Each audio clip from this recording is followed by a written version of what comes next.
abre la sesión. El señor secretario dará lectura a la cuenta. Muy bien. Ve que lo dice bien. Muy bien. Gracias, señor presidente. Se ha recibido una comunicación de la diputada señora Muñoz y de los diputados señores Jürgensen, Mellado Don Miguel y Naranjo, por el cual informan que retiran de su tramitación el proyecto de ley que modifica la ley número 18.833 para habilitar la apertura de cuentas de ahorro en las cajas de compensación en beneficio de los ascendientes del afiliado en las condiciones que indica. Esa es toda la cuenta, señor presidente. ¿Algún comentario respecto de la cuenta? No. ¿En varios? ¿Algún varios? Sí, presidente. Diputada Sepúlveda. Sí, presidente, lo que pasa es que nos llegan varias peticiones y todo de complicaciones que tenemos con pensiones, con el retiro del 10%, pero también con algunas complicaciones que se han dado en las jubilaciones últimamente. Entonces, y hemos enviado varios oficios al superintendente, pero yo creo que no hemos tenido respuesta en relación a los temas. No, doña Alejandra, no hay respuesta a los oficios que hemos enviado y yo presumo que se dé a la mesa de diálogo que tienen con la superintendencia, que ellos deben entender que están respondidos de sus oficios. Ya, porque el caso de don Luis Parragués, ¿no le suena a usted, don Pedro? No, señora Alejandra. No. Ya. Entonces voy a hacer llegar por segunda vez, si le parece a la comisión, los antecedentes de don Luis Parragués para ver si nos pueden dar porque es un caso de pensión, no de retiro del 10%. Ese es el problema, es un caso de un pensionado que no le han devuelto lo que correspondía, entonces, porque él tenía la posibilidad de retirar y su jubilación era renta vitalicia, entonces existen varios problemas del mismo tipo. Así que se lo envío al subsecretario. Aquí mismo está, pues. Se lo envío al subsecretario por su intermedio, presidente, para que lo tenga a su disposición, a ver si ayuda a este caballero que el pobre está ahí aquejado, y de verdad, con la FP Cuprum. Eso, ya, presidente. Si lo tiene bien, se lo enviaré directamente a don Pedro Pizarro. Muy bien. ¿Sí? Muchas gracias. ¿Presidente? Sí. Presidente, esta sesión, no sé si usted tiene una minuta ahí, pero si no, la tiene nada. No. Esta sesión tiene por objeto, presidente, continuar con el estudio del proyecto de ley en segundo trámite constitucional que complementa las normas del título séptimo de la ley 16.744 y establece la necesidad de protocolo de seguridad sanitaria laboral para el retorno gradual y seguro al trabajo en el marco del estado de excepción constitucional provocado por la crisis sanitaria derivada del brote del virus COVID-19 en el país. Sí. Están invitados, presidente, el señor Claudio Reyes Barrientos, superintendente de Seguridad Social, el señor Juan Sutil Silboín, presidente de la Confederación de la Producción y el Comercio, que asisten en representación de él el señor Fernando Alvear, gerente general, y Pablo Bovi, gerente legal, el señor Gonzalo Simón Busto, gerente general de la Asociación de ISAPRES, el señor Lorenzo Constant Gorris, presidente de la Asociación de Mutuales, y la señora Bárbara Figueroa Sandoval, presidenta de la Central Unitaria de Trabajadores, quien se ha excusado de asistir por reuniones, compromisos agendados con anterioridad a esta sesión y tal. Esa es la lista de invitados, presidente. Ya, muy bien. Vamos a darle ingreso, pero primero yo quisiera preguntarle a la Secretaría si que tiene algún antecedente, porque hoy día nosotros estábamos citados a las 3 de la tarde y se suspendió la sesión, ¿cierto? Por el proyecto este que regula los cambios de fondos de pensiones. No sé si se va a citar para mañana, porque tiene, entiendo yo, discusión inmediata. ¿Nos podría explicar el subsecretario si es que lo vamos a hacer? No sé si la comisión lo va a ver mañana, ¿cómo lo vamos a hacer? Porque entiendo yo que lo tendríamos que haber empezado a discutir hoy día. Perdón, ¿discusión inmediata? No. Tiene urgencia, parece, el proyecto. No, tiene suma urgencia. Suma, sí. Tiene suma urgencia. Tenemos plazo para despacharlo, don Fran. La presidenta no me ha dicho cuándo piensa colocarlo en tabla, pero yo supongo que si no es mañana, que ya tenemos agendada una reunión con la OIT y el tratamiento de la renuncia de ella, tendría que ser el jueves. Probablemente en una sesión especial. Ya, ok, vamos a esperar que llegue la... ¿Están los invitados? ¿Lo hacemos pasar? Don Tucapel, sí, pero primero don Tucapel Jiménez quiere decir algo. Gracias. No, es que en varios quería proponer, me imagino que podemos, ya se leyó la cuenta, podemos pasar a varios, ¿no? Lo que pasa es que me llegó una carta de los trabajadores de la TAM, Todos sabemos lo que le ha tocado vivir a ellos, la rebaja de sueldo que tuvieron del 50%, después fue el 20%, el 15%, cientos de despidos. Entonces la verdad que están muy preocupados y angustiados y nos piden poder ser recibidos en una sesión, estas sesiones que tenemos de audiencia nosotros. Entonces, presidente, para que quede ahí en secretaría, que es como urgente esto también, porque por lo que están viviendo hace mucho tiempo, podamos ponerlo en tabla para la próxima sesión de audiencias. Perfecto, don Tucapel. Muy bien, muy bien. Démosle entonces el ingreso a los expositores. Germán.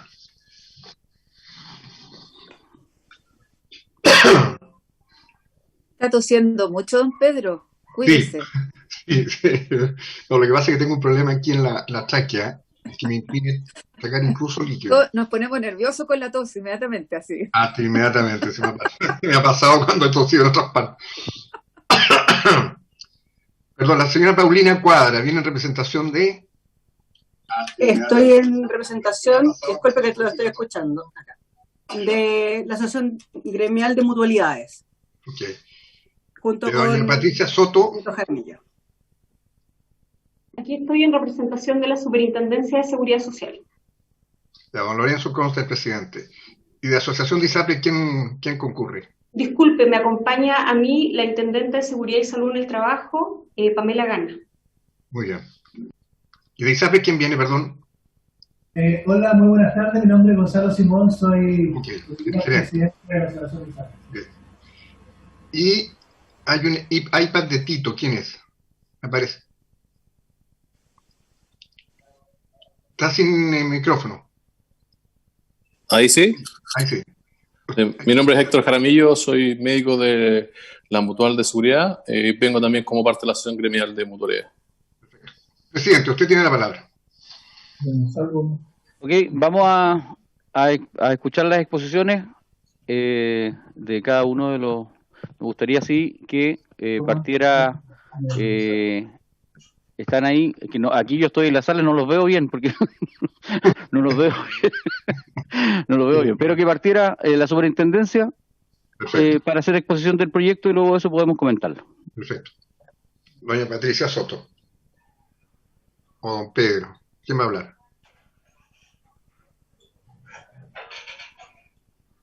Pedro, ¿por qué tú no decís quién? Ahí. ¿No? Sí.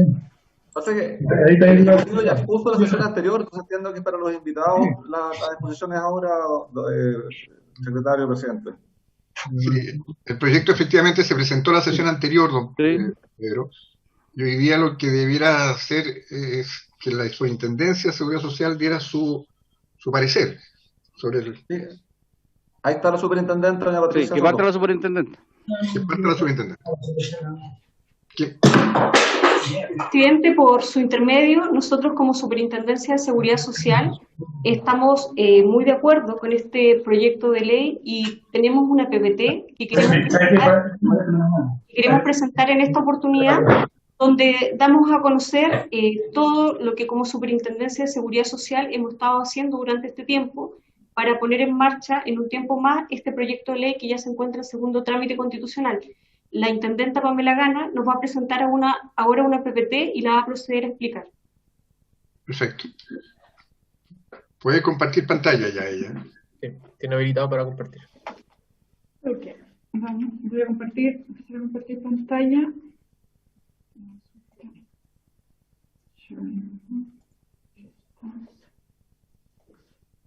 ¿Ahí están viendo?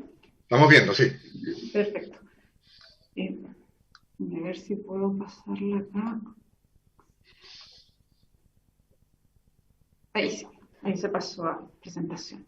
Bueno, esto es un barrido rápido de qué es lo que se ha estado haciendo durante estos meses desde la Superintendencia de Seguridad Social y cómo eso se complementa, obviamente, con este proyecto de ley. Esto ya lo hemos comentado en algunas otras ocasiones con ustedes, que el contexto en el cual se enmarca toda la cobertura que se ha entregado por COVID-19 desde marzo a la fecha es en el contexto de la ley 16744, del Seguro Social contra el riesgo de accidentes del trabajo y enfermedades profesionales. Nosotros, en nuestro rol de regular, fiscalizar a los organismos administradores y también de interpretar dicha ley, hicimos la interpretación apegada a la ley de que las enfermedades de COVID-19 podían ser cubiertas por este seguro. Es importante señalar que nosotros como superintendencia fiscalizamos las acciones de los organismos administradores de la ley, entiéndase mutualidades, ESL y organismos con administración delegada, y que como superintendencia no hacemos una fiscalización, no tenemos facultad para fiscalizar a las empresas, sino que eso está en la potestad de las seremías de salud y de la dirección de las inspecciones del trabajo. Ahora, un barrido rápido respecto de cuáles son las acciones que hemos tomado desde suceso por COVID-19. Bueno, una fecha temprana, el 5 de marzo, y desde esa fecha, a través de distintos oficios, se ha establecido que las denuncias de posibles contagios de COVID-19 de trabajadores cubiertos por el Seguro de Accidentes del Trabajo y Enfermedades Profesionales, los organismos administradores de la ley deben estudiar el caso, pudiendo determinar que es de origen laboral. Recordemos que el contexto en el cual está esto es en el contexto del artículo 7 de la ley 16744, que establece que una enfermedad es aquella producida de manera directa por la exposición al riesgo, en este caso el riesgo del contagio. Por lo tanto, cualquier caso que sea analizado por los organismos administradores debe cumplir con este requisito de que sea de relación directa de la exposición al riesgo de COVID, y si es así, si se determina dicha relación, puede ser calificado como de origen laboral. Esto es lo que hace que se determine la trazabilidad del contagio, y de esta forma sea cubierto por el seguro de la ley 16744.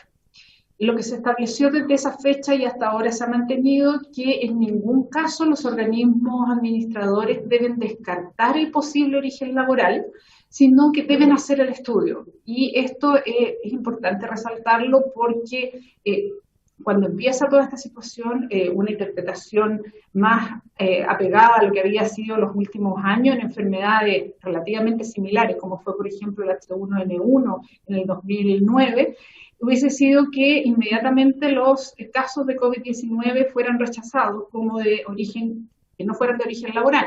Pero dada la interpretación de la superintendencia, que es primera vez que se hace algo como esto, tienen que ser reconocidas como de origen laboral si se establece la trazabilidad. ¿Qué es lo que se estableció? Además, que los organismos administradores debían dar reposo a los trabajadores definidos como contacto estrecho. El contacto estrecho queda definido desde el 24 de marzo por el Ministerio de Salud, y lo cual establece el mecanismo que se acordó con el Ministerio de Salud fue que las seremías regionales, la autoridad sanitaria regional, fuera la que estableciera en las empresas cuáles eran los trabajadores con contacto estrecho. Es decir, el procedimiento que se estableció es que las seremías, al saber de un caso, el primer caso, el caso índice de contagio en las empresas, ellas definen cuáles son los trabajadores que estuvieron en contacto con dicho trabajador contagiado, y por lo tanto se determina que esos trabajadores que la seremía definió son informados a los organismos administradores y a nosotros como superintendencia para la posterior fiscalización, y esos trabajadores reciben el reposo para poder ir a hacer su aislamiento preventivo. Y todos esos trabajadores quedan con la cobertura de la ley 16744, es decir, automáticamente, por ser informados por la Seremía de Salud a los organismos administradores, quedan como de origen laboral, a menos que se encuentre algo de la señal de que fue algo de origen común, o errores. Por ejemplo, se han encontrado pocos casos en los cuales los trabajadores estaban mal incluidos porque estaban de vacaciones, o ya no eran trabajadores de la empresa, cosas de ese tipo. Pero en su gran mayoría son incluidos como con cobertura del seguro para todo ese periodo de reposo. Además, se estableció que todos los trabajadores de establecimientos de salud con contacto estrecho y con COVID-19 confirmado, se definía que era de origen laboral. Esto se hizo de esta forma, siguiendo otros países que ya lo habían hecho, por cuanto se estimó que estos trabajadores, el riesgo que desarrollan entraña el riesgo al contagio, y por lo tanto cumpliría automáticamente con lo que establece el artículo 7 de la ley. Ojo con esto, que no son solo trabajadores, se amplía a establecimientos de salud, no son solo trabajadores como médicos, enfermeras, TENS, etcétera, sino que son cualquier trabajador de establecimientos de salud.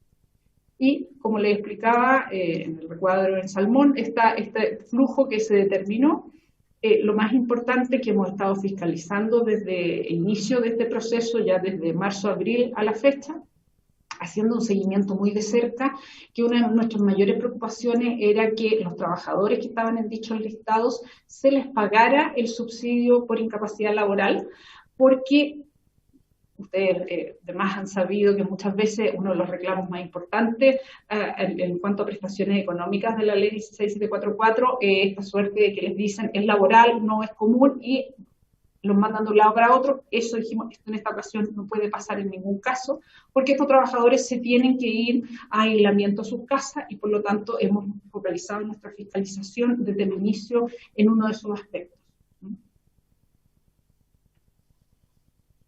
Además, bueno, acá está también los trabajadores que desarrollan el COVID, por ejemplo, trabajadores que estaban en los listados de contacto estrecho y desarrollan la enfermedad posterior, claramente son considerados como de origen laboral y tienen derecho a todas las prestaciones, tanto médicas como económicas, que correspondan. Y si desafortunadamente algún trabajador falleciera, su familia también tiene derecho a las prestaciones económicas de pensión de sobrevivencia. Respecto de los contactos estrechos, es lo que ya les explicaba, tienen el derecho de, cuando son nóminas definidas por la autoridad sanitaria, tienen el derecho a tener el reposo laboral financiado por la Ley de Accidentes del Trabajo y Enfermedades Profesionales. Es importante también señalar que dentro de las prestaciones médicas, y viene más adelante en una de las láminas, contarles un poco que ya hemos estado trabajando desde septiembre con las mutualidades, con el Ministerio de Salud y con algunos profesionales de hospitales para analizar cuál ha sido la evolución de las secuelas de enfermos por COVID y también su rehabilitación. Ahora, respecto a las acciones preventivas para evitar el contagio, obviamente este proyecto de ley, como decía la superintendenta, nosotros estamos totalmente de acuerdo con este proyecto de ley que hoy día ya se está sometiendo a esta comisión, por cuanto va en la línea que ya veníamos trabajando desde, yo diría, mayo.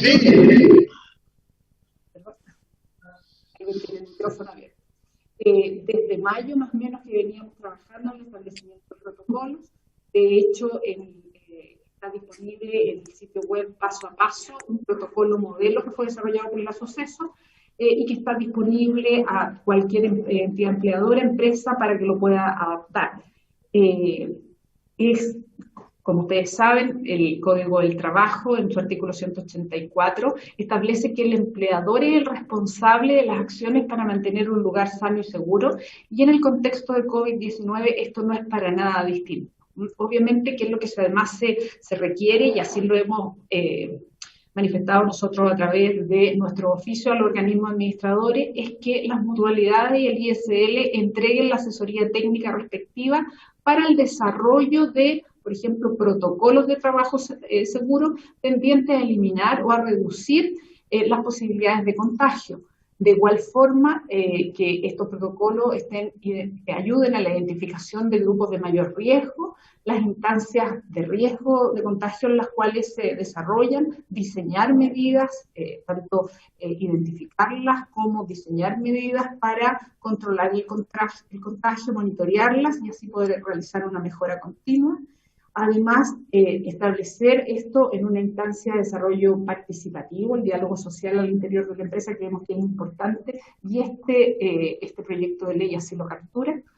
Dentro de nuestro protocolo modelo que tenemos, ya publicado desde hace ya varios meses en Paso a Paso Laboral, los principales principios de este protocolo son la protección a la salud de los trabajadores, obviamente, la participación bipartita, la comunicación permanente y el autocuidado. Y claramente estos 4 principios están capturados en el proyecto de ley que hoy día se discute.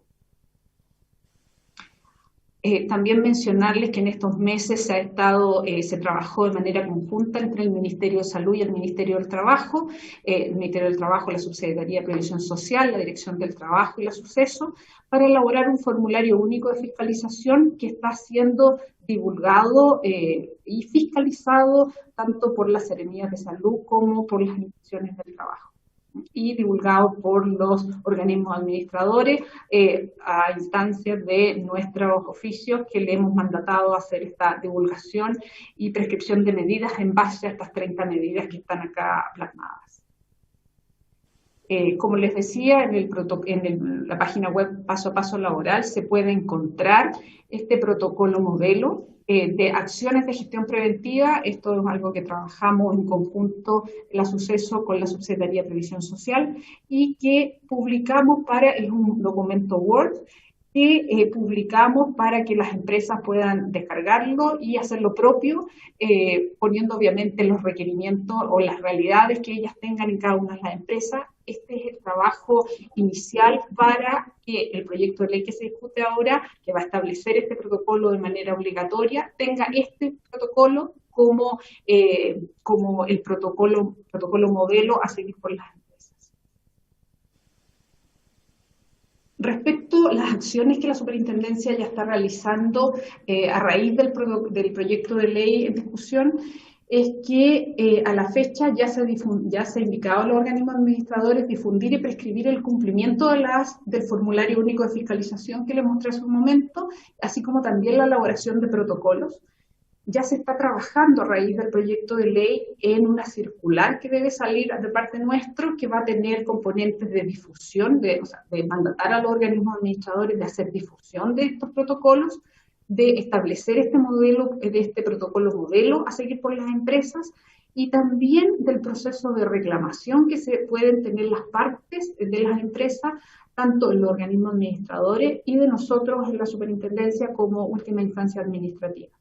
Además, nosotros hemos ya definido un equipo especializado de prevencionistas de riesgo de la Superintendencia de Seguridad Social para analizar los posibles reclamos que lleguen en virtud de esta ley. Acá me gustaría mostrarle algunas estadísticas de acciones que han realizado los organismos administradores hasta la fecha. Esto tiene fecha al 8 de enero de este año. Lo que vemos que el número de contactos estrechos, que es este listado que yo les mencionaba, que es comunicado por las Seremías de Salud a los organismos administradores y a nosotros, que lo hemos estado fiscalizando su cumplimiento, ya llega a más de 80.000 casos, con un equivalente de 8.721 empresas. Además de estos 83.704 casos que llegan a las mutualidades por contactos estrechos comunicados por los organismos, comunicados por el Ministerio de Salud, hay otro total de cerca de 45.000 trabajadores que llegan directamente a los organismos administradores, y estos son por posibles contactos estrechos, que son estos 18.552, y también por trabajadores que llegan directamente por denuncias de COVID, que son 26.000. O sea, en total los organismos administradores han atendido más o menos a 128.000 trabajadores. Además, han dado casi 360.000 atenciones médicas, han hecho alrededor de 60.000 PCR, han tenido poco más de 2.800 trabajadores hospitalizados, y han otorgado más de 100.000 reposos laborales, siendo alrededor de 80% contactos estrechos. Además, comentarles, en la sesión pasada les comentamos algo de que ya estábamos haciendo estas mesas de rehabilitación y secuelas. Desde el 9 de septiembre de este año, SUCESO convocó una mesa que ya lleva 7 sesiones, que es liderada por profesionales de la SUCESO, además profesionales de salud ocupacional del Ministerio de Salud y también del Departamento de Discapacidad y Rehabilitación del MinSal. Obviamente tiene representantes de las mutualidades y del ISL, así como también se ha invitado a 2 médicos de unidades de pacientes críticos de 2 hospitales. Principalmente lo que se ha hecho hasta ahora en dicha mesa es primero una revisión de los estudios e investigación internacionales para conocer un poco qué han sido las secuelas de COVID-19, conocer la experiencia en las atenciones médicas y sus secuelas que han tenido los profesionales directamente involucrados en las mutualidades y en los hospitales, en las unidades de pacientes críticos señalados. También conocer el programa, conocer y analizar el protocolo de MinSal que tiene publicado sobre rehabilitación de pacientes COVID. Los profesionales del Departamento de Discapacidad y Rehabilitación del MinSal lo dieron a conocer, tanto a nosotros como a los organismos administradores, y eso llevó a una revisión de los programas de manejo clínico y de posterior rehabilitación que actualmente están implementando los organismos administradores. Se les ha instruido a los organismos administradores que ajusten dichos programas a lo que determina el Ministerio de Salud. Está haciendo un seguimiento de aquello. También se ha hecho un análisis del manejo de las prestaciones de salud mental en los pacientes COVID y hoy día estamos ya desarrollando una fiscalización que es, como están todos nuestros sistemas de bases de datos, tener identificados quiénes han sido los pacientes con COVID-19 confirmados de origen laboral y hacer un seguimiento de estos a una suerte de pacientes VIP para hacer un seguimiento de cuando vuelvan a reingresar con una nueva denuncia de enfermedad, mirar de cerca que no sean rechazados su cobertura, sino que más bien se haga un análisis de decir esto potencialmente podría ser una secuela y darle una correcta cobertura y calificación.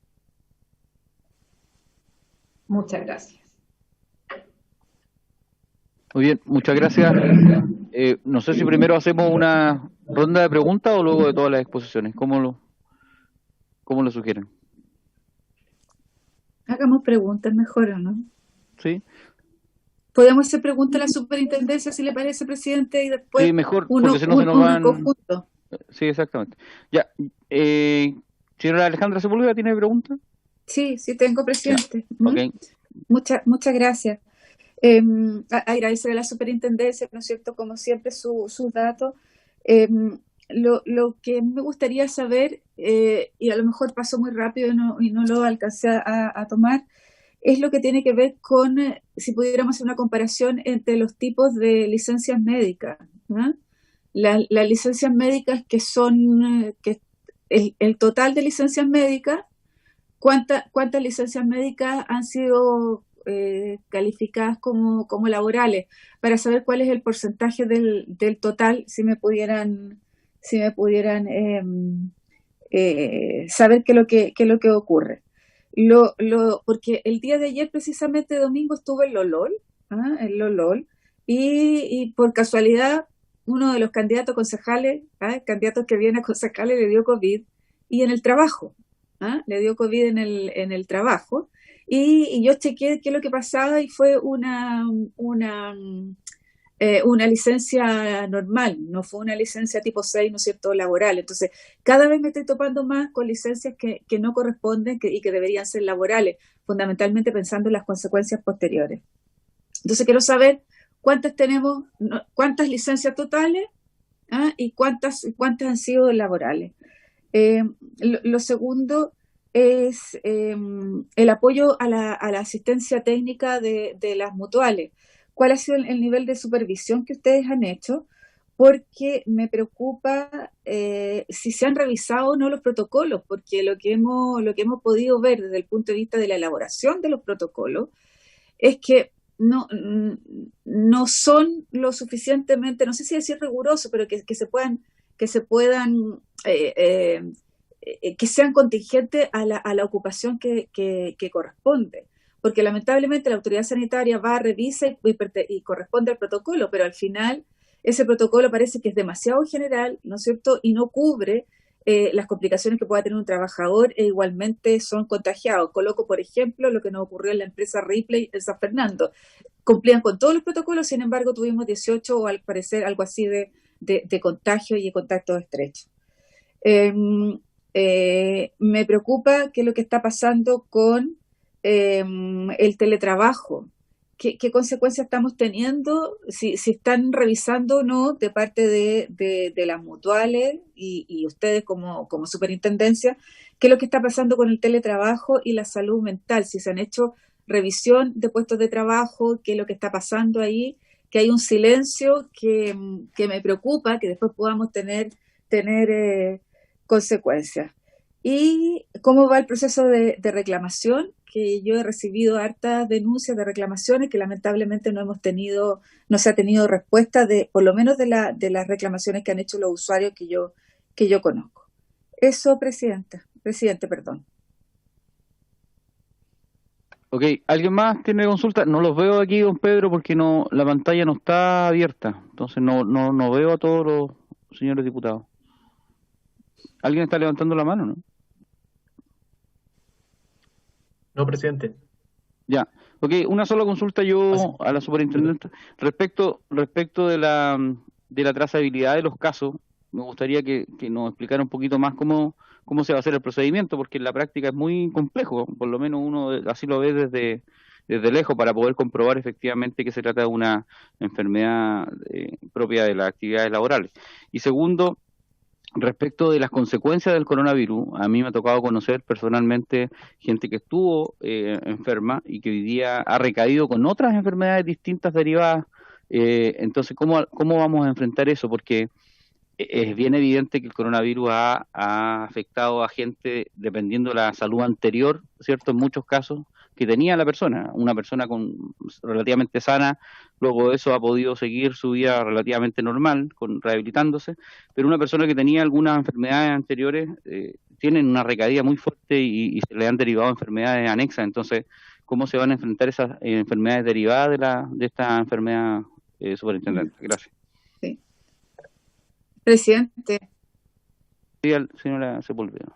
Ya, presidente, yo creo que el tema que usted tocó es súper importante, por eso es interesante lo que se está haciendo en esta comisión, ¿no? Que se está formando, porque al final lo único que ocurre es que las mutuales, ¿no es cierto?, dicen que esta es una enfermedad, usted tiene una enfermedad de base, una enfermedad anterior, usted tiene una enfermedad crónica y te sacan del sistema. Entonces, por eso es tan importante hoy día este listado que deberíamos tener como enfermedades profesionales que ya están catalogadas, y en 5 o 6 años más pueden aparecer secuelas, ¿no es cierto?, que son derivadas del coronavirus, y no tenga la menor duda que las mutuales van a decir que son preexistencia y que eso no corresponde. Entonces yo creo que por eso que vamos a tener que ser muy, muy rigurosos y pensando en toda la historia que tienen las mutuales para que esto no ocurra. Eso, presidente, gracias. Don Pedro, presidente, perdón. Sí, ¿quién? No veo aquí. Amaro Labra. Ya, diputado Labra. Sí, uno de los problemas actuales que tienen las mutuales lo relacionado con la calificación de la enfermedad de origen laboral, donde actúan como juez y parte en el proceso, lo que implica que se desconozca el origen de muchas enfermedades, entre ellas el COVID-19. El proyecto mantiene este problema de dejar en manos de la resolución, en manos de las mutuales, la resolución de este asunto, de la diferencia en que se producen trabajadores y empleadores. El protocolo de seguridad sanitaria, el artículo 3, siendo que perfectamente pueden ser resueltas por un organismo público como la Dirección del Trabajo o la Superintendencia que ha expuesto recientemente. En relación a los trabajadores, la relación entre los trabajadores, lo hemos dicho muchas veces, entre trabajadores y empleadores es asimétrica y por lo tanto requiere de la intervención de un organismo que dé garantía suficiente. Esa es la pregunta, si en realidad están preocupados de ese tema como lo he expuesto. Muchas gracias, presidente. Muy bien, tiene la palabra la superintendencia. Diputado Silver, don Gabriel Silver quiere hacer una consulta. Bueno, a ver, dos cosas. Uno, yo veo este proyecto y debo decir que aún veo ciertos reparos del punto de vista ético y del punto de vista técnico en cómo se consolida. Yo lo he señalado a todas luces. Nosotros hemos pagado, me refiero a los trabajadores, durante décadas el sistema actual de mutuales que aún existe en nuestro país. La capacidad instalada, las redes hospitalarias, es obra de las cotizaciones mensuales que por esfuerzo de los trabajadores y las cotizaciones de los empleadores ha venido a consolidar la red existente de Arica a Punta Arenas.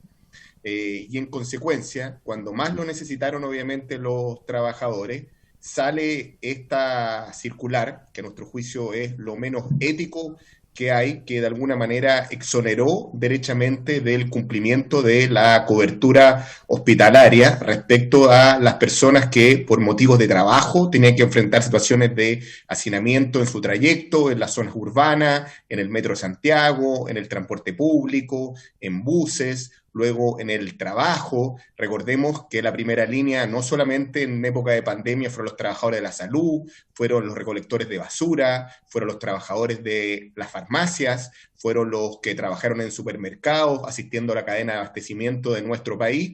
Y acá derechamente la superintendencia salió a decirle que simplemente quedaba de cargo de ellos la prueba respecto a que si estas enfermedades tenían origen laboral, salvo pudieran acreditar la trazabilidad. Eso, a mi juicio, va a quedar en piedra como una condena respecto al rol de las autoridades en época de pandemia, y es un argumento insoslayable, señor presidente, a la hora de enfrentar el debate respecto al proyecto hoy día en comento. Y respecto al futuro, se nos está hablando de esta nueva normalidad que nos enfrenta a un nuevo rebrote. Tenemos cuarentenas nuevamente extendidas en la zona sur y norte de nuestro país, y este regreso al trabajo también tiene contrapelo este nuevo seguro adicional que hoy día se le quiere cobrar a los trabajadores. Yo he insistido hasta el cansancio que si uno mira la tasa de hospitalización y la cobertura real por parte de esta red que, como digo, por décadas han financiado los trabajadores, prácticamente no asumió ningún costo lavándose las manos, obviamente, respecto de los intereses de los trabajadores, pero con la anuencia cómplice respecto de nuestros reguladores o de nuestra superintendencia. Y lo que yo todavía no puedo entender es cómo hoy día podemos tener un seguro sobre otro seguro. Esto como que yo pagara un seguro para un terremoto y que llegado el terremoto se me diga que no corre el siniestro y que tengo que contratar obviamente un seguro adicional, porque lo que he pagado efectivamente, la cobertura o la prima en este caso no era suficiente. Yo, como digo, tengo serios reparos respecto al proyecto que hoy día tenemos. Creo que el sistema de mutuales tiene que asumir obviamente los costos que ha generado esta pandemia. No podamos tener autoridades que se confabulen justamente en perjuicio de los intereses de los trabajadores para beneficiar económicamente al sistema de mutuales. Y como digo, creo que hoy día, tal y como está el sistema, los trabajadores pagan una prima y debiera asumir de alguna manera el costo de volver obviamente al trabajo, porque acá no es que los trabajadores quieran hacerlo efectivamente de manera estoica o valiente, entendiendo que algunos por valentía también quieren estar en sus puestos de trabajo, sino porque obviamente las condiciones económicas así lo irrogan, y obviamente los lugares de contagio no son ni las playas, ni en este periodo estival van a ser la zona hotelera, en este caso de nuestro país, sino que van a ser los lugares donde ejercen sus labores como temporeros, volviendo obviamente al trabajo o soportando el hacinamiento del transporte público. Y como digo, hemos pagado por décadas en este caso una prima, y creo que hoy día, sin necesidad de una interpretación distinta, sino la que existe como una enfermedad, en este caso de trayecto o una enfermedad laboral, el sistema tiene que responder. Gracias, presidente. Muy bien, vamos apurándonos un poquito, si no nos vamos a alcanzar a escuchar. La superintendencia tiene la palabra para dar respuesta a las inquietudes. Brevemente, por favor. Intermedio, señor presidente, procedemos a respuesta a cada una de las preguntas, que son varias, que se nos hizo como Superintendencia de Seguridad Social. La primera, que formuló la diputada Alejandra Sepúlveda, dice relación con el número de licencias médicas que han sido emitidas por el ISL, que dice en relación con licencias médicas de origen laboral y respecto a las licencias médicas comunes en tiempos de COVID. Nosotros como Superintendencia de Seguridad Social llevamos las estadísticas de licencias médicas COVID, tanto en materia de salud común como en materia de salud laboral. Actualmente ya sobrepasamos el 1.000.000 de licencias COVID. Cuando hablo de 1.000.000 de licencias COVID, me refiero a las licencias COVID confirmadas, a los casos sospechosos, a los contactos estrechos. Todo ese número completito está sumando en este momento más de 1.000.000 de licencias médicas. Esas incorporan las de salud común y las de salud laboral. Y las de salud laboral, en este momento, son alrededor de 106.000 licencias médicas por salud laboral.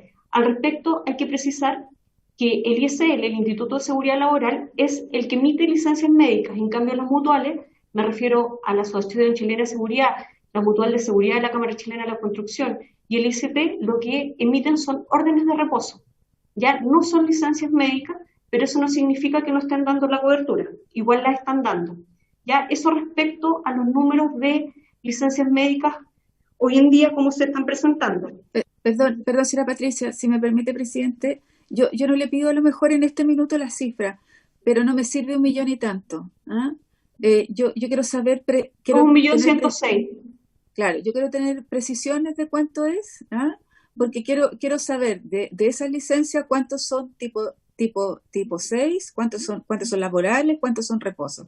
Quiero tener esos números. ¿Ah? Diputada, yo le puedo remitir a su correo electrónico las estadísticas que usted me está solicitando porque las tengo actualizadas al día de hoy.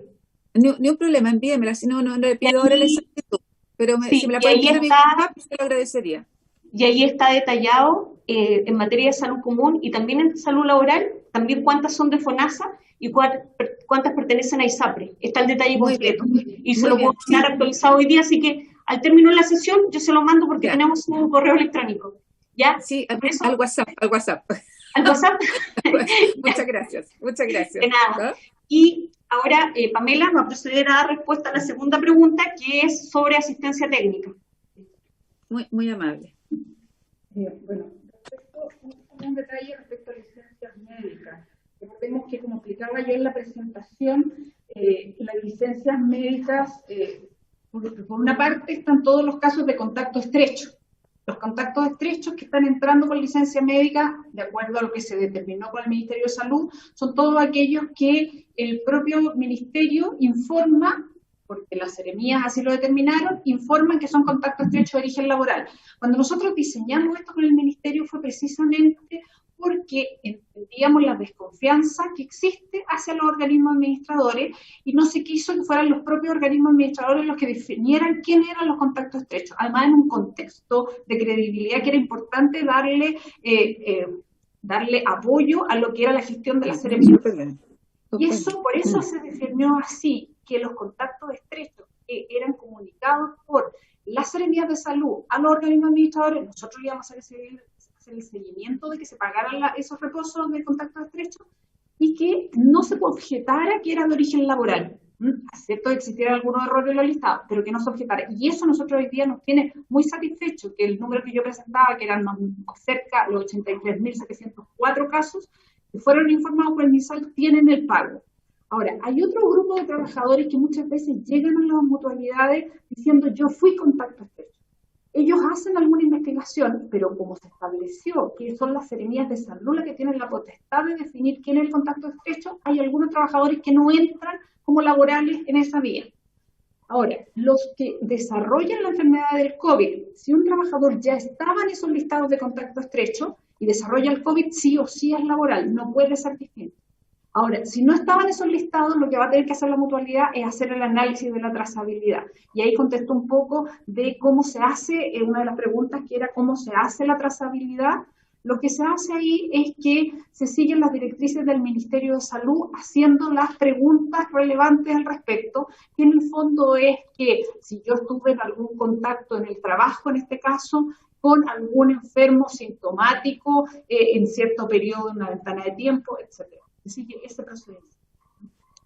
Ahora, pasando a la consulta respecto a la asistencia técnica, nosotros también hemos estado haciendo un seguimiento, yo diría hace ya unos 4 o 5 meses, de cuáles han sido las acciones de los organismos administradores respecto de las empresas con contacto estrecho. Pusimos el foco ahí en todo este tiempo, que como ellos sabían, porque eran informados cuáles eran esas empresas tuvieran la asesoría técnica de las mutualidades. La asesoría técnica de las mutualidades va principalmente en informar cuáles son las medidas, en dar a conocer cuáles son las 30 medidas del formulario único de fiscalización, de dar a conocer cuál es el protocolo. Nosotros creemos que obviamente se puede seguir avanzando en esto, por eso creemos que este proyecto de ley es muy importante, porque da la obligación a las empresas, da la obligación a los organismos administradores de dar la asesoría, y eso también nos va a dar más facultades a nosotros para hacer más mandatorio a las mutualidades a tomar acciones importantes relacionadas a prevención. Ahora, respecto al teletrabajo, nosotros hemos sacado, durante todo este tiempo entró en vigencia la ley de teletrabajo y hemos hecho un seguimiento del total de denuncias que han llegado, no a nosotros como sucesos, sino que denuncia al sistema por accidentes en teletrabajo. Y son más o menos, no son muchas, son más o menos como 1.500 casos que han llegado. E hicimos un análisis de casos, de casuística, porque obviamente la cantidad de accidentes en teletrabajo son sumamente variados, desde el trabajador que está trabajando y se quema porque estaba tomando café, hasta alguien que va a buscar un delivery a la puerta, se cae, o sea, tiene una casuística enorme. Hicimos un barrido de muchos de estos casos, también por reclamos que habíamos recibido, y sacamos una circular que estuvo en consulta las últimas 3 semanas, en consulta en nuestro sitio web, en la cual damos unas directrices más acabadas de cómo poder calificar, porque esto en realidad es algo que está en desarrollo. Por ejemplo, les pongo el caso de una trabajadora que había tenido un accidente en la cama. Ella declaró que ella estaba trabajando en la cama, se paró a hacer callar a alguien fuera de su habitación y se cayó, y tuvo serias consecuencias de esa caída. Y inicialmente la mutualidad le dijo que era de origen común, reclamó acá, nosotros también le confirmamos que era de origen común, pero después de hacer este análisis que les mencioné, hicimos un análisis bien acabado, en la cual terminamos definiendo que en realidad esto era de origen laboral, y tuvo la cobertura, porque en realidad hoy día los trabajadores están haciendo su trabajo donde pueden, ¿no es cierto? Porque muchas veces la casa está habitada por otras personas que están ocupando los espacios del comedor, etcétera. Por lo tanto, se definió que era de origen laboral. Por lo tanto, la circular que esperamos emitir durante la próxima semana más tardar, va a dar directrices más claras de cómo definir si un accidente es de tipo laboral o tipo común. Respecto a la calificación de origen de las enfermedades de COVID, como les explicaba, si vienen del listado de las seremías, eso siempre es laboral. Si no, se hace el estudio que ya mencionaba anteriormente.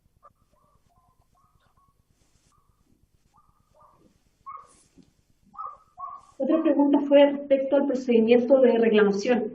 Respecto al procedimiento de reclamación, efectivamente, cuando se trata de licencias que son por salud laboral, esas licencias son reclamadas aquí en la Superintendencia de Seguridad Social, y nosotros hemos estado viendo a través de nuestro equipo contencioso, caso a caso, esas licencias médicas, y la verdad es que han tenido prioridad precisamente para su pronunciamiento atendido a la pandemia. Yo debo señalar que a raíz de la pandemia también aumentó mucho el ingreso de casos, tanto de salud común en materia de licencias médicas como salud laboral, y la verdad es que como Superintendencia de Seguridad Social lo hemos abordado lo mejor que hemos podido, porque igual seguimos teniendo el mismo número de funcionarios, pese a que casi duplicamos la cantidad de ingresos atendidos a la pandemia, obviamente. Así que señalar, de hecho, que tenemos un equipo que es nuestro equipo, le llamamos DASU, que es Departamento de Asistencia y Servicio al Usuario, que son ellos los que están viendo en primera línea estos rechazos, y cuando estos rechazos son mucho más complejos, suben al equipo, al departamento contencioso, y son ellos los que están resolviendo. Y bueno, en las 2 líneas de atención contamos con abogados y con médicos precisamente para poder dar la resolución más rápida a estos casos. Y finalmente señalar, hace unos días atrás nosotros participamos también en una comisión en la Cámara de Diputados respecto al rechazo masivo de licencias médicas, y en esa oportunidad la verdad es que la directora nacional de CONPIN señaló que más que rechazo masivo, ella dio a conocer los números y dio a conocer que había un 91% de autorización de las licencias médicas. Por lo tanto, lo que está llegando a nosotros es el 9%. Y así todo, como el número de emisión de licencias médicas, tanto de papel como en las licencias médicas electrónicas, ha subido tanto, atendido también la pandemia, es que obviamente la cantidad de reclamos como servicio también ha crecido. Esperemos haber dado respuesta a todos los que nos consultaron. Creo que esas son todas porque la Pamela abordó la trazabilidad en la primera respuesta que dio respecto a la asistencia técnica. Muy bien. Ahí llegó la presidenta, así que le hacemos el traspaso, presidenta. Muchas gracias por el reemplazo. Bueno, entonces, no sé ahora si quiere contestar o quieren hacer más preguntas los parlamentarios. Presidenta. ¿Sí? Presidenta. Pedro. Nos quedan 3 invitados que no han expuesto aún. Ellos son Ya. Fernando Alvear, de la CPC, Gonzalo Simón, de la Asociación de ISAPRES, y Lorenzo Constant, de la Asociación de Mutuales. Ok. Decía que le da la palabra, presidente. Perfecto. Partamos en ese mismo orden, Pedro. ¿El señor Alvear? No lo señor veo. Alvear. Fernando, ¿estás por ahí? Sí. Fernando. Pedro, muy buenas tardes, presidenta. Buenas tardes. Desgraciadamente estoy no he logrado que se conecte la cámara, así que estamos acá de oídas. Espero que se oiga bien. Perfecto, Fernando. Muchas gracias. Se ve bien. Mire, si puede ser que exponga en 15 minutos máximo y así podemos escuchar a todos los invitados y luego hacer las preguntas por parte de los parlamentarios. Cómo no. Encantado, trato de asustarme. Está conmigo el presidente legal de la CPC, Pablo Bovich. Yo solo haré la introducción brevemente señalando de que nosotros participamos activamente durante la tramitación de esta moción parlamentaria que es de los senadores Juan Pablo Letelier, Carolina Goich y otros en el Senado, y tuvimos una activa participación en él en conjunto con los senadores nombrados y también con Juan Moreno de la empresa del sindicato Walmart, que es vicepresidente de la CUT. Con todos ellos llegamos al acuerdo de plantear la idea de, dada la importancia del tema y con el objeto de asegurar el regreso gradual y seguro de los trabajadores a sus fuentes de trabajo, es que, y considerando además de que acá estamos frente a una pandemia y que por lo tanto es muy difícil la calificación de esta enfermedad, tuviese un seguro de cargo del empleador, quiero destacar esto, recalcarlo, de cargo del empleador para poder tomar un seguro para todos los trabajadores que cubran la eventual enfermedad y sus secuelas. Ese es, en definitiva, el texto del proyecto que ha sido despachado por la Comisión de Trabajo del Senado, y quisiera entonces pedirle a Pablo Bovich que se pueda referir a él en detalle. Sí, muchas gracias, presidenta. Gracias, presidenta. Tenemos el mismo problema de imagen, pero afortunadamente entiendo nos escuchan bien. Sobre el proyecto de ley que hoy estamos tratando, nos gustaría hacer algunas consideraciones breves, pero que sirven de contexto para cualquier discusión, para esta discusión legislativa en particular. Lo primero es destacar la excepcionalidad de la pandemia del COVID-19. Es una pandemia, es algo efectivamente excepcional, es una enfermedad infectocontagiosa, cuyo origen, por cierto, hasta el momento no ha sido establecido, y que fue decretado como una pandemia por la Organización Mundial de la Salud. En eso es donde estamos, eso quiere situar claramente qué es el COVID-19. Se trata de una enfermedad que ha producido millones de contagios en el mundo y varios miles de muertes, sobre la cual pareciera que solo las vacunas serán una medida preventiva suficiente para lograr una efectiva disminución de los contagios. Los países europeos, nosotros todos lo hemos seguido, han tenido una ola de contagios muy importante y ahora están en la segunda ola, y no obstante que todos ellos están ya iniciando procesos de vacunación. Sin embargo, crece de manera sustantiva el número de personas contagiadas todavía.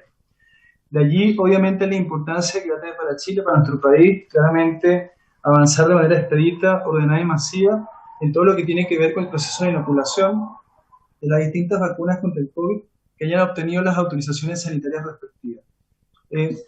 Eso por una parte. Lo segundo, y muy importante destacar, es que aquí estamos frente a una situación que afecta a las personas. Ataca por igual a todas las personas, no discrimina por edad, sexo, raza. Sin embargo, el contagio es especialmente delicado para las personas que son adultos mayores y para las personas que tienen algún grado o tipo de prevalencia médica. Dijimos que la pandemia efectivamente es absolutamente excepcional y que además corresponde a una enfermedad infectocontagiosa sobre la cual es muy difícil establecer trazabilidad. La SUSES o la Superintendencia de Seguridad Social en su presentación de hace un rato ha señalado algunos casos en que se puede establecer los contactos estrechos, pero en general la trazabilidad es muy difícil de establecer. Por tanto, se trata de una materia delicada para todos y, por cierto, también en y para las empresas, porque las actividades son desarrolladas básicamente, claro, con trabajadores y trabajadoras, y luego, evidentemente, para las empresas tienen un interés activo en tomar todas las medidas preventivas posibles para evitar controlar esta pandemia. No obstante que, como ya hemos dicho, no está clara su trazabilidad y no es fácil de implementar ni seguro que esto disminuya los contagios. No obstante ello, las empresas han implementado estrictos protocolos sanitarios desde un inicio, han trabajado en esto bastante de la mano con las mutuales, que efectivamente nos han provisto de protocolos sanitarios que están a disposición en la página web de las mutuales para todas las empresas. Y como tercer punto, nos gustaría señalar el tema de las enfermedades profesionales en la ley 16.744. Estas exigen un origen laboral, tanto para los accidentes como para las enfermedades profesionales. Es decir, una relación directa y causalidad entre el accidente o la enfermedad, según corresponda, y la actividad laboral prestada por el trabajador o trabajadora. Según la información oficial que hasta el momento entregado al Ministerio de Salud, más del 70% de los casos activos de contagio ocurren en ambientes intradomiciliarios o reuniones sociales realizadas en viviendas. Esos son los datos oficiales que nosotros hemos estado revisando en el Ministerio de Salud, también los ha compartido el Ministerio de Transporte. Lo expuesto, sumado a lo indicado en los puntos anteriores, evidencia que esta situación no ocurre en el caso de la pandemia del COVID-19, por lo que no corresponde asimilarla a una enfermedad profesional. De allí que sea un error establecer algún grado de presunción laboral de los contagios de COVID-19. Cuando partimos la discusión del Senado tenía ese norte y esa idea, pero conversando justamente con los senadores, con los distintos senadores de la Comisión de Trabajo, se dieron cuenta que efectivamente aquí lo importante es proteger a las personas, pero la presunción de laboralidad es prácticamente imposible. Con todo, se trata de una situación excepcional y entre todos claramente tenemos que abordar en ese marco de excepcionalidad, porque evidentemente aquí lo más importante es y son y van a ser siempre las personas, claramente, y poder atenderlas adecuadamente para prevenir que se contagien y si se contagian, para poder atenderlas adecuadamente si eso desgraciadamente llegase a ocurrir. En materia legal también es importante considerar la responsabilidad del empleador respecto a la salud de sus trabajadores. El artículo 184 del Código, que fue citado hace un rato atrás también por el suceso, establece una especie de responsabilidad objetiva de cargo de los empleadores de tener que velar por la salud y vida de sus trabajadores. Esa norma, que es totalmente apropiada en situaciones de normalidad, no puede aplicarse de la misma manera en situaciones de pandemia, porque sería exigirle a los empleadores hacerse cargo de un imposible que ningún país hasta el momento ha logrado controlar, y conllevaría abrir la puerta a la industria de la judicialización, y no es efectivamente, entendemos, ni el objeto que se pretende por parte de todos. Por tanto, como CPC, nosotros hicimos una propuesta excepcional, analizamos la situación, nos dimos cuenta de la importancia efectivamente de proteger a los trabajadores y analizando se nos ocurrió una propuesta excepcional que efectivamente busca atender la situación de los trabajadores y trabajadoras que puedan contagiarse. Que se trata en establecer un seguro laboral COVID-19 que sería de cargo del empleador, del costo del empleador, y en favor de todos los trabajadores del sector privado con contratos sujetos al Código del Trabajo, para financiar o reembolsar los gastos de hospitalización y rehabilitación de cargo del trabajador asociados a la enfermedad COVID-19. Este seguro tendría una vigencia de 1 año desde su contratación y su cobertura se mantendría incluso en el evento que la relación laboral concluya por cualquier causa. Es decir, dura 1 año, lo costea el empleador y se mantiene no obstante que pudiera terminar la relación laboral. Contemplará asimismo una indemnización en caso de fallecimiento del asegurado ocurrido durante el periodo de vigencia de la póliza, con o por contagio del virus causante de la enfermedad COVID-19. Por tanto, el seguro cubriría copulativamente riesgos de salud y riesgos de muerte.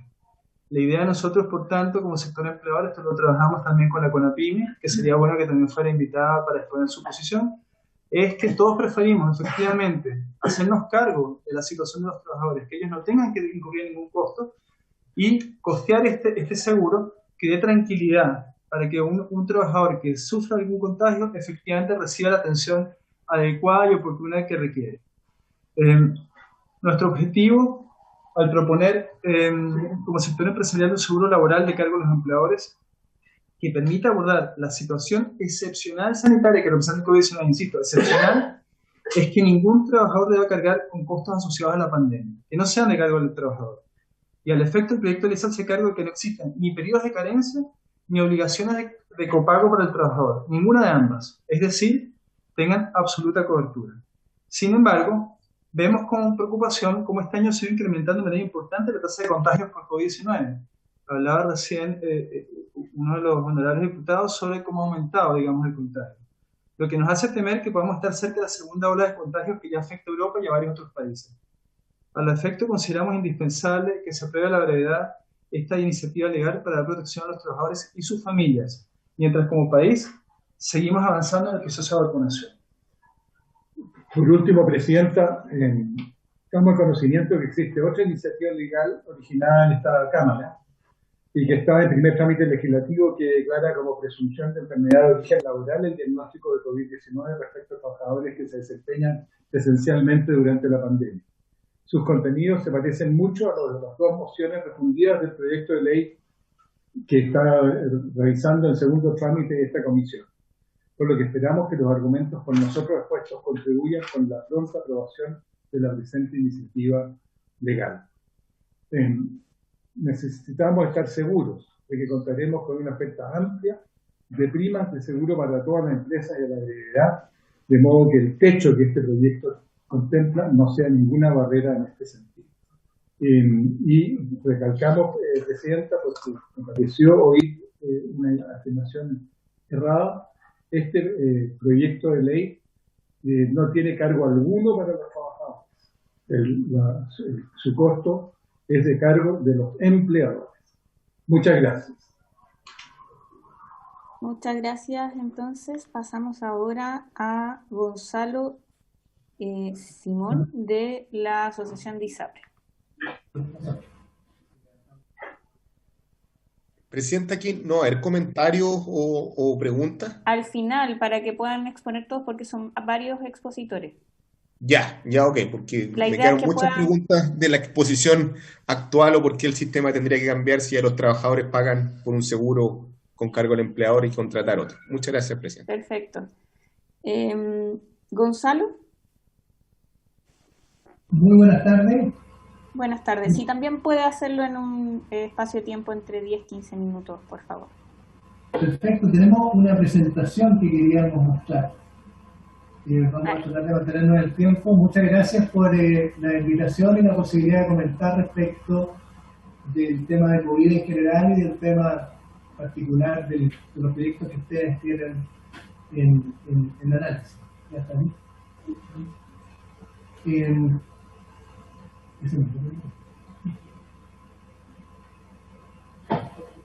Lo que vamos a tratar de informar principalmente son algunos antecedentes que a nosotros nos parece que pueden ser útiles para el análisis y la discusión que ustedes, como las personas que al final analizan y redactan los proyectos, les pueden ser útiles. Son más bien antecedentes numéricos respecto de la realidad de lo que ha sucedido. ¿No? Lo primero es que la ISAPRE, evidentemente que el COVID lo que hizo fue retar a los sistemas de salud, desafiarlos a hacer modificaciones para poder operar con el adecuado nivel de servicio, teniendo presente las limitaciones que existían. La limitación significaba que había que minimizar el desplazamiento de las personas a diferentes lugares. Sin embargo, eso igual no podía obstar de que las personas pudieran tener los beneficios que corresponden y al mismo tiempo agregar beneficios que tuvieran que ver explícitamente con el COVID.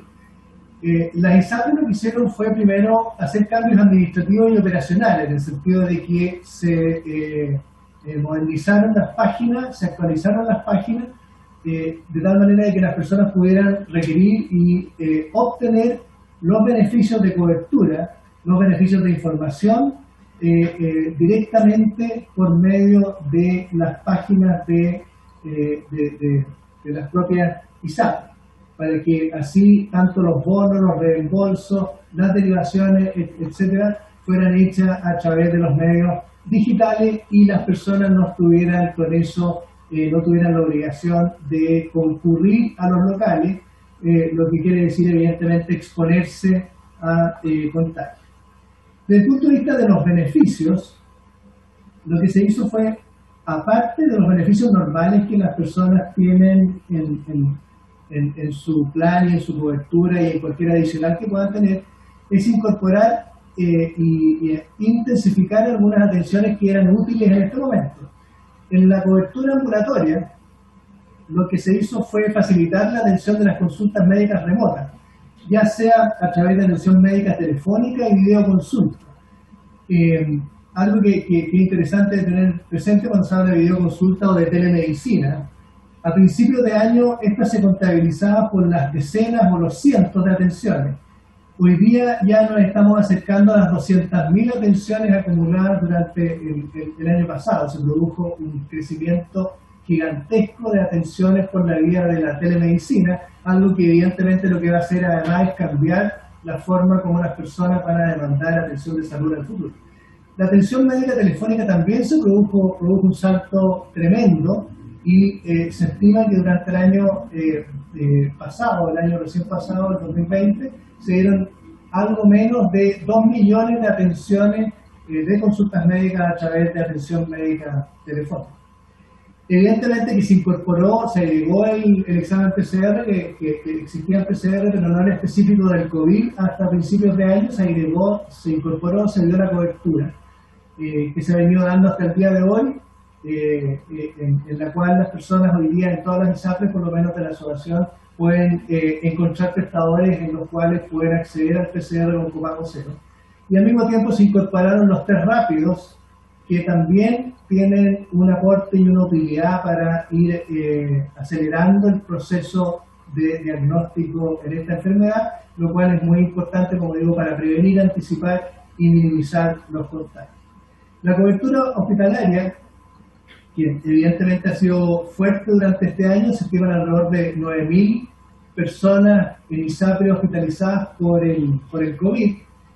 Las personas mantuvieron las opciones, de tal manera que ellas pudieran elegir si se iban al prestador preferente que tenía su plan, que podía haber sido lo que quizás esa persona estuviera normalmente utilizando, que utilizara la cobertura CAE, que es la cobertura catastrófica, de tal manera de anticipar un copago máximo de un cierto valor y con eso tener la tranquilidad y la garantía de que no iba a tener que desembolsar un monto más grande que el establecido de su bolsillo y mantener el mecanismo de libre elección, puesto que pueden haber personas que tengan seguros adicionales y complementarios que les permitan a las personas escoger cualquier prestador, dado que el seguro adicional y complementario cubre cualquier copago diferencial.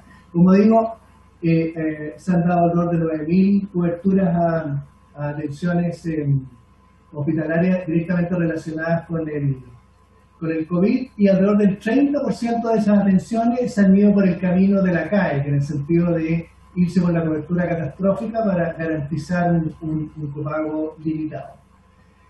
Evidentemente que lo que produjo el COVID también fue un impacto en la economía. El impacto en la economía se tradujo en las personas en cesantía, y las ISAPRES rápidamente lo que hicieron fue agregar a los productos que ya tenían vigentes otros productos adicionales, los cuales algunos eran gratuitos y entregados directamente por las ISAPRES sin ninguna modificación, en otros eran aquellos que las personas podían comprar, ¿no?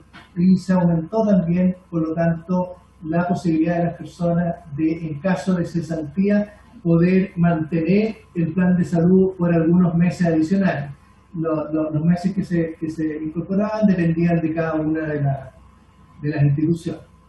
Se agregaron evidentemente las licencias médicas COVID, que hay que recordar que esas licencias médicas COVID son primera vez que se otorgan, no por el COVID propiamente tal, sino que por el caso de las preventivas, en el sentido de que en Chile nunca se habían emitido anteriormente licencias médicas preventivas. O sea, esto es una persona que no tuviera un diagnóstico, no se habían entregado nunca licencias por este motivo. Ha sido enorme la cantidad de uso de licencias médicas de COVID, tanto por personas con la enfermedad diagnosticada como por las personas con sospecha. Se entiende perfectamente la necesidad de haber incorporado este beneficio, que es, ¿no es cierto?, nuevamente el propósito es tratar de acotar el crecimiento de las infecciones en cuanto a la población. Y por último, se incorporaron las licencias médicas preventivas parentales, que lo que hicieron fue incorporar un beneficio adicional a las mujeres que estaban terminando su periodo normal maternal a través de los beneficios habilitados para ello anteriormente. Con lo cual, al final, nosotros entendemos que las ISAPRES han hecho algunas modificaciones de tal manera de hacerse cargo de aquellos casos y de la mejor forma posible resolver los problemas que sus beneficiarios puedan haber tenido respecto del COVID. ¿Cómo están distribuidas las personas que tienen que ver con los beneficios? ¿No es cierto? Están los cotizantes por institución. Ahí están separados en dos grupos, ¿no es cierto? En Chile hay una larga historia de un sistema de salud común, ya lleva décadas de operación y funcionamiento, está muy bien estructurado y además hay muchas décadas de historia de un seguro laboral que viene operando de manera muy importante en Chile. Los cotizantes, en el caso del seguro laboral, son, el último dato que nosotros teníamos, son alrededor de 6.300.000 personas. Y en el seguro común, estos son aquellos que tienen derecho a licencias médicas en el seguro común, esto es FONASA e ISAPRE, son alrededor también de 6.300.000 personas. No necesariamente son exactamente las mismas 6.300.000 que están en el seguro común del seguro laboral. La diferencia se puede producir porque en el caso del seguro común pueden haber personas que son independientes, que no tienen ninguna cobertura del seguro laboral, pero que sí pueden tener cobertura a través del seguro común. Por lo tanto, lo más probable es que la mayoría estén en ambos sistemas, pero no necesariamente todos están en ambos sistemas. Es importante tener presente esa situación. Por lo tanto, son parecidos los números en el seguro laboral, que evidentemente se dedica a la salud laboral, de la salud curativa, que es la que resuelve el FONASA y la ISAPRE, desde el punto de vista de los cotizantes, no así de los beneficiarios. Lo que ha pasado en Chile es que de los enfermos COVID, el 68% tienen su origen en ser trabajadores, ser personas que corresponden a ese sector, 68%. 32% corresponde a pensionados y otros. Evidentemente, otros quiere decir principalmente estudiantes y niños en ese otro grupo. La mayoría, por lo tanto, 2/3 de las personas que tienen COVID son trabajadores, 1/3 no corresponde a trabajadores. ¿Qué es lo que se ha venido dando en cuanto a las licencias médicas que se han otorgado respecto a esto? Que, como decíamos al principio, son muy importantes porque tienen que ver no solamente con cubrir a aquellas personas que están enfermas, sino que con anticipar contagios y por lo tanto prevenir. La tasa de licencias médicas en función de los datos de la suceso, estamos utilizando para mutuales FONASA y ISAPRE solo las licencias médicas electrónicas, que a las cuales tenemos antecedentes recientes, pero representan, por lo que nosotros entendemos al día de hoy, la amplia mayoría de las licencias médicas que se emiten. En el caso de las mutuales, además de eso, hay que tener presente que las mutuales entregan un beneficio que se llama reposo laboral, que es una licencia médica pero que es emitida exclusivamente por ella, y por lo tanto lo correcto es contabilizarla al hacer este cálculo. Entonces, en el caso de las mutuales, evidentemente se contabilizan tanto las licencias médicas, porque las mutuales emiten ambos beneficios, las licencias médicas como los recursos laborales. Podemos ver ahí que hay una diferencia interesante entre las licencias médicas otorgadas por diferentes entidades. El FONASA es el número 1, que ha otorgado 182.000 licencias por cada 1.000 trabajadores. Después viene la ISAPRE con 122.000 por 1.000 trabajadores, y por último están las mutuales con 22,6 por 1.000 trabajadores. En hospitalizaciones sucede algo parecido. Esto es un dato de agosto, no hemos podido actualizar la información, quizás con la información que estamos recogiendo en esta comisión se pueda actualizar. Pero a agosto, cuando uno mira las hospitalizaciones, sucede algo parecido, en el sentido que el FONASA y la ISAPRE tienen una tasa semejante, 2,5 hospitalizaciones por 1000 beneficiarios, y las mutuales tienen una tasa de 0,15 por 1000 trabajadores, que son las personas que ellos tienen como beneficiarios. En nuestro caso, ¿no es cierto?, los beneficiarios son más grandes porque involucran tanto los cotizantes como las cargas de esos grupos familiares, lo mismo que le sucede al FONASA. Conclusión. Nosotros pensamos que el sistema ISAPRE, el sistema curativo en general, han tomado las medidas para facilitar el acceso a atención de salud a los cotizantes. Se puede verificar con el tremendo uso que ha habido de tanto de atenciones como de licencias médicas por parte de esos cotizantes. Se han incorporado mecanismos administrativos que facilitan eso por medios digitales y estos han operado adecuadamente. Quizás algo positivo se va a recoger después de toda esta experiencia, o quizás muchas cosas positivas, esta es una de las cuales es modernizar los sistemas. Las atenciones por canales remotos como fonoconsulta, telemedicina, se han hecho cargo de una parte importante de las atenciones. Nuevamente esto puede tener gran proyección en el futuro, en cuanto a que puede permanecer como un mecanismo válido para que puedan usar tanto los sistemas de medicina laboral como los sistemas de medicina curativa, algo que venía desarrollándose pero con algún grado de lentitud. Las opciones que se han otorgado a la hospitalización han dado adecuada cobertura, en general no han habido mayores problemas en esta área. El PCR se ha otorgado adecuadamente. Hay que recordar que de los PCR emitidos, alrededor del 50% corresponde a procesos que se han hecho en entidades privadas y el otro 50% en entidades públicas. La bonificación, por lo menos en el caso de la ISAPRE, se mantiene hasta el día de hoy. Existen prestadores en el caso de la ISAPRE cuya bonificación es total y por lo tanto tienen copago cero. Y las nuevas licencias médicas, ¿no es cierto?, que han surgido a raíz del COVID, que tienen que ver con el COVID propiamente tal y con las maternidades preventivas, se han implementado conforme a las normas que se han emitido.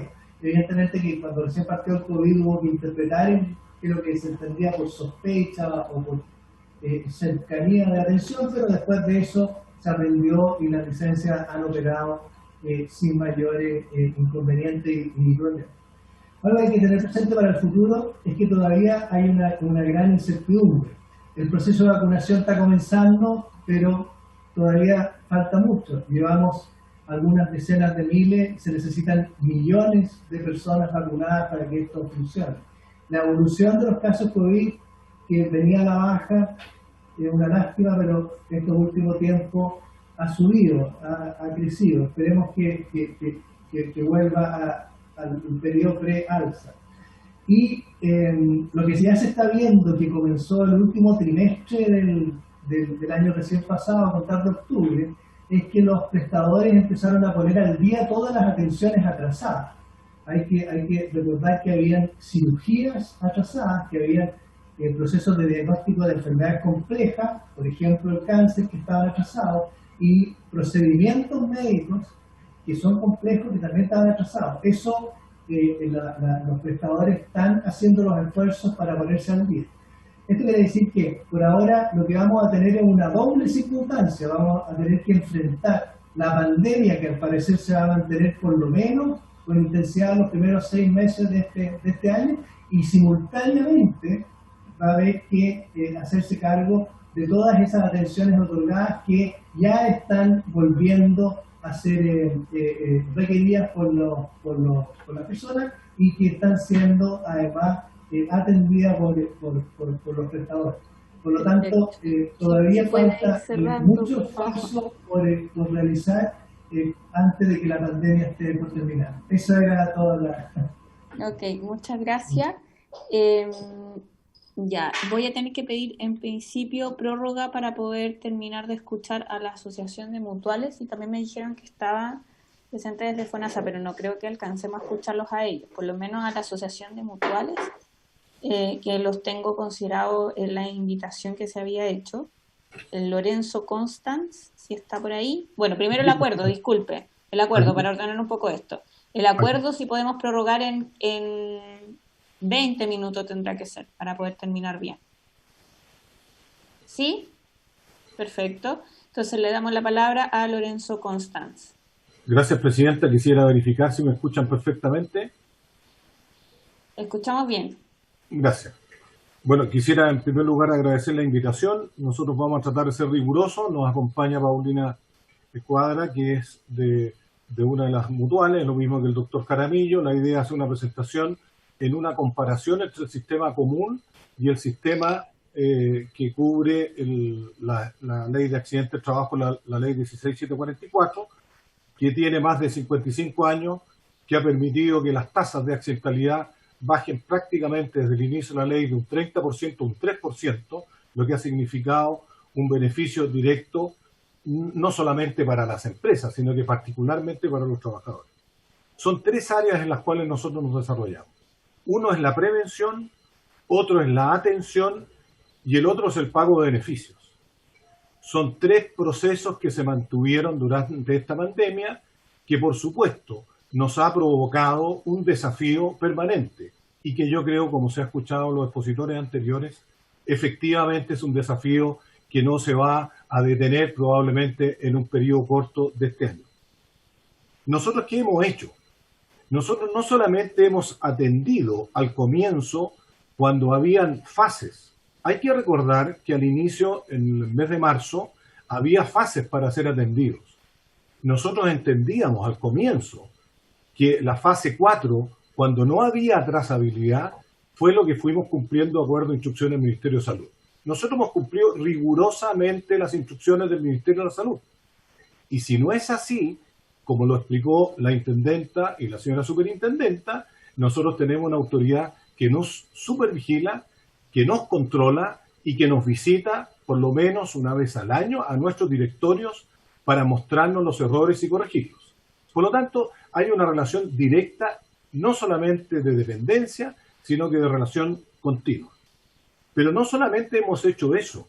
El sistema de mutuales, además de atender al comienzo, durante el mes de marzo, nosotros atendíamos muchos contactos estrechos. Se ha hecho una red muy potente de atención y de seguimiento mediante sistemas telefónicos. Y eso ha permitido que se haga un control. También hay que recordar que la ley, cuando se implementó el sistema de contratos suspendidos, la única tasa que dejó de incorporarse en la obligación del empleador fue la atención de las mutuales. Por lo tanto, son antecedentes que hay que tener en cuenta un poco para esta discusión. A nosotros nos parece estupendo este proyecto, nos parece muy bueno para los trabajadores, trabajamos activamente en la discusión que hubo en el Senado y además hemos desarrollado muchos protocolos que se han discutido no solamente con el Ministerio de Salud, sino que con el Ministerio de Economía, con el Ministerio de Hacienda, para que vuelva la normalidad al aparato productivo. Eso es un poco la función y en el proyecto que se está tratando en el Senado involucra mucho estos procedimientos. También hemos hecho aportes no solamente a los trabajadores, hemos hecho también a instituciones, hemos compartido experiencias y también se habló del tema de la salud mental. Yo personalmente participé en una comisión del Ministerio de Salud respecto a este tema y por lo tanto las mutuales están preparadas para dar ayuda en ese aspecto. Pero aquí hay una cosa que es importante. Una es el ámbito donde desarrolla una ley y la otra el ámbito donde desarrolla la otra. Nosotros nos desarrollamos en el ámbito laboral. Y todos los excedentes que las instituciones tienen, hay que recordar que estas instituciones son fines de lucro. Son administradas por el sector privado, pero no tienen fin de lucro. Los beneficios que ellas producen van directamente a otorgar más beneficios a los trabajadores. También en el caso de nuestro sistema de hospitales, ha estado a disposición por instrucciones de la autoridad a la red integrada de salud. Nosotros no solamente hemos atendido en casos de emergencia a trabajadores, también hemos atendido no solo a trabajadores, sino que a derivaciones que ha dado el Ministerio de Salud. Por lo tanto, también hemos sido un aporte en ese aspecto. Yo quisiera, Presidenta, si usted me lo permite, para no abusar del tiempo, darle la palabra al doctor Jaramillo para que explique un cuadro que lo explicamos también, un esquema que lo explicamos en la Comisión del Senado las diferencias que tiene un sistema con el otro. Ahora, los datos que dio la intendenta son los datos, como bien lo dijo ella, al 1 de enero. Por lo tanto, yo creo que para poder analizar en profundidad este tema, los datos lo primero que hay que hacer es que estén al día. Nosotros tenemos todos esos datos al día porque la autoridad nos exige que así sea. Y por lo tanto, tenemos datos que la intendenta expuso anteriormente al 1 de enero de este año. Por lo tanto, es importante hacer esta comparación. Sin más palabras, quisiera, si usted me lo permite, Presidenta, darle la palabra al doctor Jaramillo para que complemente desde el ámbito sanitario cómo hemos enfrentado y aportado y cómo se componen los dos ámbitos del tema de salud, tanto en el laboral como en la salud común. Ok, entonces le damos la palabra para que pueda exponer.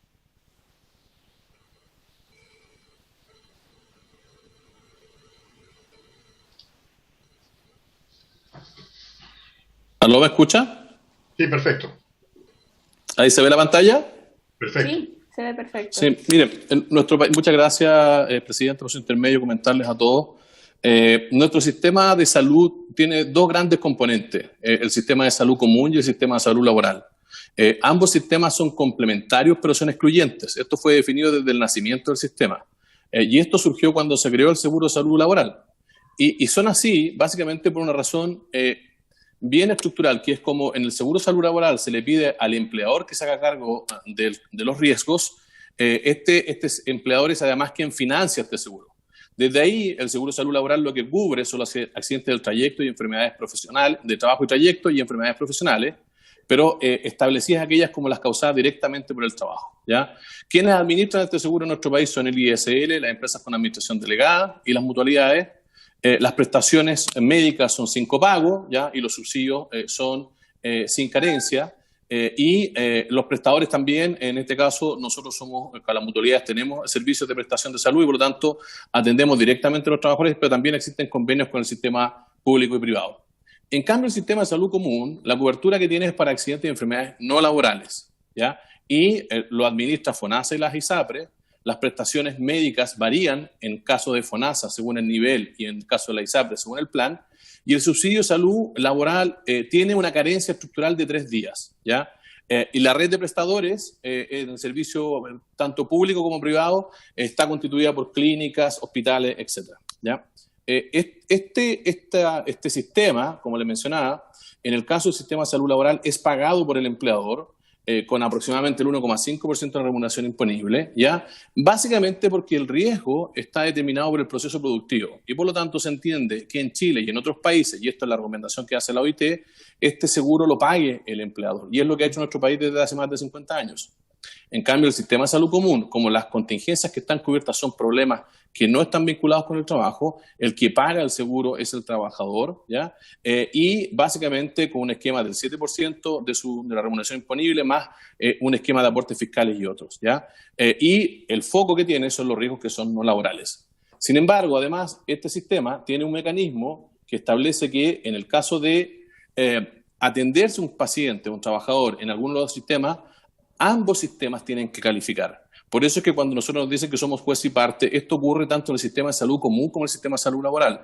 Lo que pasa es que en el sistema de salud laboral nosotros tenemos que seguir un proceso riguroso de calificación que es fiscalizado por la Suceso, donde cada caso que atendemos le enviamos una copia electrónica del caso, de la denuncia del caso, de la resolución de calificación, de los reposos emitidos.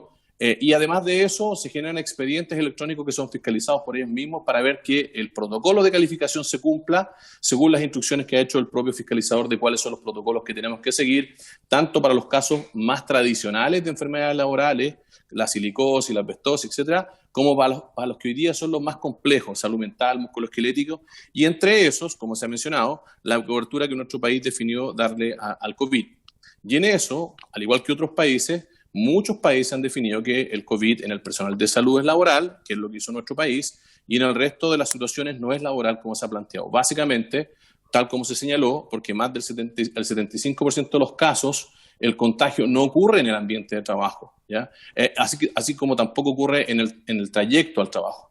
Y eso es básicamente porque las medidas que se utilizan o se implementan en las empresas en general han sido muy rigurosas, pero también tiene razones muy prácticas. Es en general las medidas de protección personal, dentro de las cuales la mascarilla es una de las más efectivas, hoy día son un estándar de trabajo en la mayoría de los lugares de trabajo, no así en los domicilios o las interacciones o la instancia de interacción familiar o personal, ¿ya? Entonces, el sistema es complementario y excluyente. Ambas instancias tienen la posibilidad de calificar el origen de lo que atienden. Sin embargo, en el sistema laboral nosotros estamos obligados a seguir rigurosos procesos de calificación de los accidentes y las enfermedades, y el COVID no es una excepción a eso. Cuando miramos en los problemas derivados, ¿ya? Y que se han discutido en la comisión, nosotros identificamos dos grandes problemas. El problema de carencia, que como expliqué es un problema estructural del sistema de salud común, ¿ya? Y ahí el principal problema que impacta a los trabajadores es que cuando se estudia un caso, por la latencia que hay entre la toma del examen y la entrega a la PCR, que son habitualmente un par de días, esos días habitualmente son caen en el periodo de carencia cuando son del sistema de salud común, pero en el caso cuando se estudia el origen laboral, si el caso es calificado como común, o si no tiene caso, por ejemplo, porque salió el PCR negativo, eso también cae en el periodo de carencia, y como no hay enfermedad, cuando es un PCR negativo, eso también afecta a los trabajadores. Por eso concordamos con la comisión que el punto más crítico, o uno de los puntos críticos, es la carencia. Y ahí la propuesta que se planteó desde el Ejecutivo es básicamente resolver eso, porque está en una ley bien antigua, que estableció esa carencia para todas las enfermedades, y lo que plantea el proyecto de ley es evitar la carencia para el caso del COVID, y con eso se resuelve el problema, porque eso está, quedaría como parte de la cobertura del organismo administrador de salud común, que es donde existe la diferencia. Cuando el caso es laboral, no existe carencia. Y el otro gran problema que vemos es el copago, ¿ya? Y en el caso del copago, ahí sí existen diferencias importantes, como se ha señalado, entre los sistemas de seguro público y privado, sobre todo porque las diferencias de cobertura en los prestadores pueden variar significativamente, ¿ya?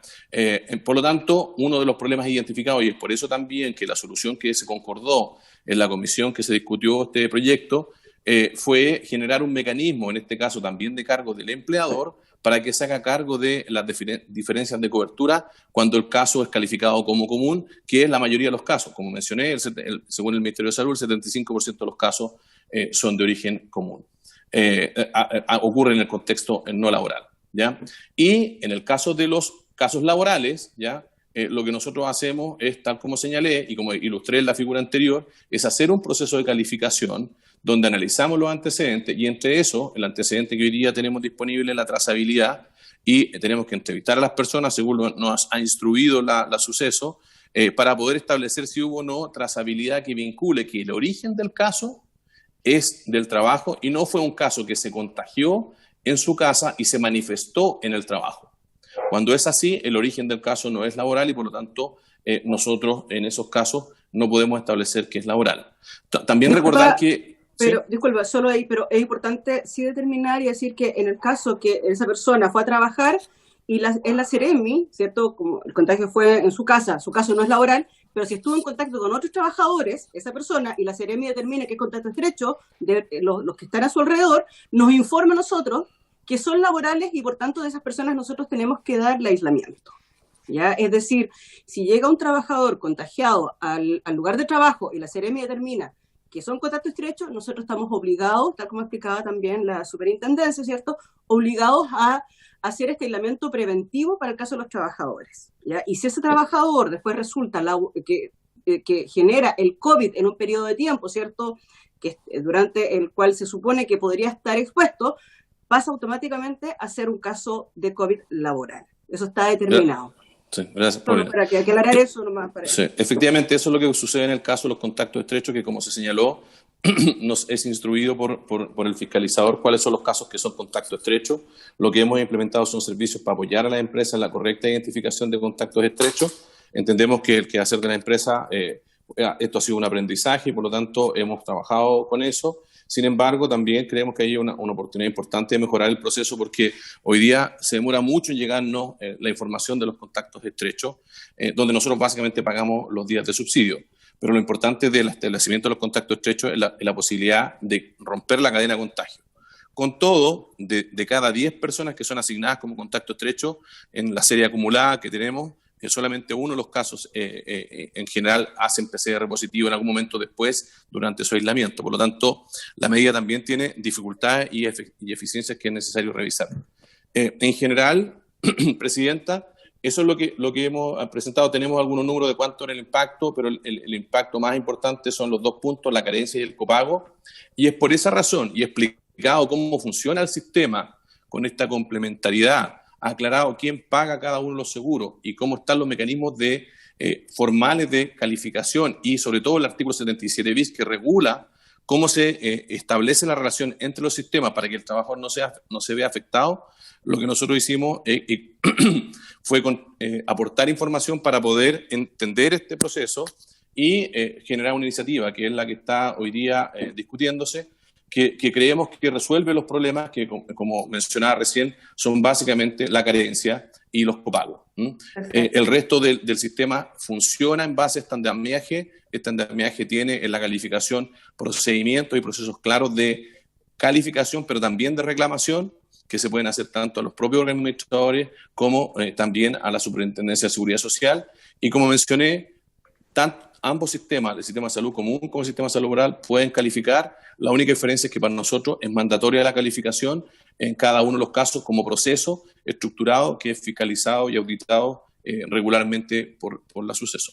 Okay. Complementariamente, para terminar, hemos hecho una gran cantidad de asesorías y capacitaciones a las empresas para gestionar el riesgo de COVID. Hemos planteado básicamente que lo que tenemos que hacer es convivir con esto y por lo tanto gestionarlo como un riesgo más. Muchas gracias, Presidente. Muchas gracias. Entonces, ahora pasamos a las palabras y preguntas de los parlamentarios. El diputado Silver ya me había solicitado la palabra en primer término. No sé si está por ahí. Me lo había solicitado hace un buen rato.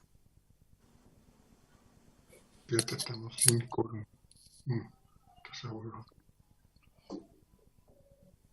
Señor Silver. No está por ahí, parece. No está. ¿Otro diputado que quiera hacer alguna pregunta, alguna intervención? ¿No? Ah, ya, ok. Entonces, claro. Bueno, muchas gracias por su asistencia. Quedamos con este tema pendiente para la siguiente sesión. Nos quedan, al parecer, algunos invitados. Y ya entraríamos a la votación en general para poder avanzar también. Así que, bueno, por haberse cumplido el objeto de esta sesión, esta se levanta.